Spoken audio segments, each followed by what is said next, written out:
Federal sancionou com veto a lei que institui o Estatuto da Pessoa com Câncer.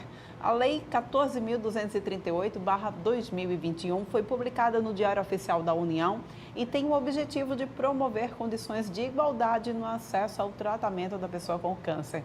Lei importantíssima e a gente fala sobre esse assunto agora com o Juliano Pessoa, advogado, vai nos passar informações a respeito disso. É muito importante, né? Eu acho que, de fato, a democratização, o acesso a tratamento a pessoas com câncer, ela tem que ser da pessoa, da pessoa mais humilde, mais pobre, à pessoa mais rica também. Todo mundo tem que ter esse acesso, até porque a gente sabe que correr contra o tempo o tempo é algo muito valioso para quem lida com o câncer, né? Mas como fazer de fato essa lei valer? Aí é que fica a pergunta. Será que ela realmente sai do papel? Bom dia. Bom dia, Paulano. Bom dia a todos que nos assistem. De fato, como você fala, né? É uma patologia que, quando acomete algum ser humano, primeiro ela tem uma letalidade gigantesca, né? A OMS traz aí números ano a ano que só crescem e no Brasil não é diferente. Eu diria que o Estado, pelo menos, ele vem trazendo algum tipo de demonstração no sentido de que ele passou, de repente, a perceber que ou ele tem um olhar mais diferenciado para esse tipo de paciente, para esse tipo de doença, ou as coisas só complicam, porque o custo do Estado, que naturalmente tem que arcar com o custo de saúde da população, né, por obrigação de determinação contida lá na Constituição Federal, só onera também ano a ano, né? Então tem que se encontrar uma forma aí de trazer uma visão mais humanizada para essas pessoas, e essa palavra, inclusive, ela consta expressamente no Estatuto, de você trazer uma assistência mais adequada, mais precisa, para que você reduza esses índices e, naturalmente, reduz, consequentemente, o custo do Estado com a saúde, com esse tipo de patologia, e você traz um benefício fantástico para essas pessoas. O Estatuto, o que é que ele faz? Ele reúne várias legislações que já existiam, né, soltas, esparsas, ele reúne num só diploma. Isso é interessante porque você traz uma visibilidade, uma atenção, não só do poder público, mas da sociedade também diferenciada. A gente tem aqui como fazer uma analogia, por exemplo, do Estatuto do Idoso, do Estatuto da Pessoa com Deficiência. Então, ou seja, é algo que a própria população começa a ter mais acesso, a ter mais interesse, a falar mais sobre isso e a olhar com uma visão totalmente diferenciada, mais criteriosa, mais precisa, porque tudo está compilado no mesmo diploma legal. E é isso que se pretende com esse estatuto, e a gente espera, naturalmente, que o Estado não só prometa, né, porque há muita promessa no texto de lei, mas ele efetivamente cumpra lá na ponta e assista essas pessoas da maneira que está posta lá no Estatuto. Pois é, a gente já vê isso, como você já bem citou, Estatuto do Idoso, Estatuto da Criança e do Adolescente, e realmente traz um peso ainda maior para a causa. Mas, de fato, assim, o que a gente pode mencionar que tem dentro desse estatuto para dar garantia às pessoas com câncer aqui no Brasil? Ótimo, veja só, o estatuto ele traz questões do tipo, por exemplo, do direito expressamente garantido do paciente ter um tratamento precoce de fato, né? Então está lá posto. São algumas das inovações que a lei, que o estatuto quer trazer, no sentido de estar lá ponto a ponto, inciso a inciso, o que é que esse paciente merece receber. Então, tratamento precoce, o cumprimento da lei do SUS, que já existe, o cumprimento da lei 12732 de 2012, que também trata sobre o primeiro tratamento, que já existe, a lei dos 30 dias, que já existe. O que é que essa lei dos 30 dias fala? E foi uma inovação fantástica que veio agora em 2019, que se o médico, ao se deparar com aquele paciente, a principal suspeita diagnóstica dele for a neoplasia maligna, ou seja, for o câncer, que ele em até 30 dias, ele encaminha esse paciente ou essa paciente para qualquer exame que seja necessário para que ele feche aquele diagnóstico. E em até 60 dias, a lei também prevê esse prazo, este paciente já esteja iniciando o seu tratamento, qualquer que seja, radioterápico, quimioterápico, medicamentoso, cirúrgico, não interessa qual é a abordagem terapêutica. Então veja, se isso for cumprido, é como você falou na abertura, essa pessoa, quando recebe o diagnóstico, ela corre quanto tempo, não é? Mas nós temos hoje também vários tipos, né, de cânceres que têm cura com índice altíssimo, desde que o paciente seja diagnosticado precocemente, tenha a abordagem correta precocemente, e aí ele consegue sair dessa fase vitoriosa. Então é isso que o Estatuto quer trazer, uma atenção maior da sociedade. Ele traz inovações, por exemplo, do Estado ser obrigado hoje a assistir esse paciente, por exemplo, no seu domicílio, se assim for necessário, e se o médico, analisando aquele caso concreto, achar que o paciente necessita dessa assistência. Então, veja, a ideia é trazer um olhar diferente. O Estatuto fala da questão da preservação da dignidade da pessoa humana destes pacientes, do atendimento prioritário, como tem a gestante, como tem o idoso, a mesma coisa vai se dar hoje com o paciente com câncer. Então, ou seja, essa é a ideia. O Estado está demonstrando que quer ter um olhar diferenciado para esses pacientes. Espera-se que isso realmente se cumpra na prática e que as pessoas merecidamente sejam assistidas de forma adequada. Isso é o que se espera.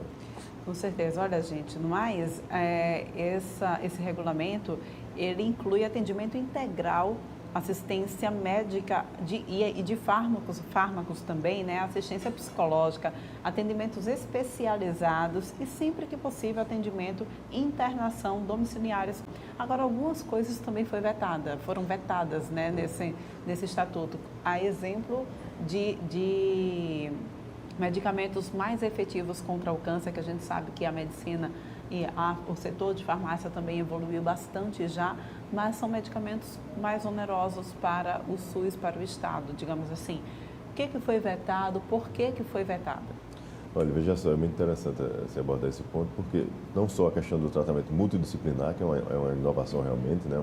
É uma coisa expressa, direta, objetiva que o Estatuto está trazendo, e é importante que isso seja feito na prática, né? Esse tratamento multidisciplinar traz um benefício fantástico não só para o paciente, como para o seu entorno, seus familiares, que também sofrem com isso, e o Estatuto prevê esse auxílio, essa assistência aos familiares, que também muitas vezes acompanham esse paciente desde o início até o final dessa trajetória, de forma muito dolorosa e assistindo cenas que ninguém quer assistir. Então é importante esse apoio do Estado também para os familiares. No tocante à questão do veto presidencial, o presidente entendeu que deveria vetar especificamente esse inciso que tratava sobre esses medicamentos mais inovadores. Eu entendo, enquanto especialista, que o profissional médico deve ter disponível para a sua prescrição toda a terapêutica possível. Isto é o mundo ideal, né? Para que ele assista e adeque o tratamento, como o próprio Estatuto prevê, ao perfil do paciente. Claro. Às vezes o que acontece? O Estado, infelizmente o SUS, não consegue acompanhar a evolução da ciência, das novas tecnologias, das novas terapêuticas, e muitas vezes você tem uma defasagem grande de atualização da lista de dispensação do SUS. E não é incomum de acontecer de um paciente não estar respondendo mais de forma tão efetiva a um medicamento que está lá disponível, de trazer muitas vezes efeitos colaterais muito incômodos, e você ter drogas já disponibilizadas no mercado, aprovadas pela Anvisa muitas vezes, que não constam na lista do SUS. Agora, se isto for uma necessidade de saúde do paciente, vale ressaltar que existe sempre a possibilidade dele buscar uma alternativa paralela. Se o Estado cria um obstáculo de ofertar esse tipo de medicamento que é necessitado pelo paciente, nada impede que ele busque ajuda junto às instituições, incluindo aí o Poder Judiciário, né? Pleiteando na Justiça, nós temos inúmeras decisões nesse sentido, demonstrando por A mais B, por meio de fundamentação técnica, científica do profissional que está acompanhando, que é especializado na área, com relatório médico detalhado, com exames e demonstrando que, apesar de existir medicamento para essa patologia, não atende de forma específica aquele perfil do paciente, e nada impede que ele consiga uma decisão judicial determinando que o Estado, apesar de não disponibilizar na lista aquele medicamento, supra a necessidade específica daquele paciente, analisando aquele caso concreto. Então, existe essa possibilidade, não é a regra, mas nada impede que o paciente busque, porque a análise é caso a caso das decisões. A gente tem falado aqui desse estatuto muito voltado para o SUS, mas o estatuto ele serve também para planos de saúde. Os planos de saúde, eles têm que cumprir também o estatuto? Sim, é uma legislação, né, federal, e assim, a visão é para toda a sociedade.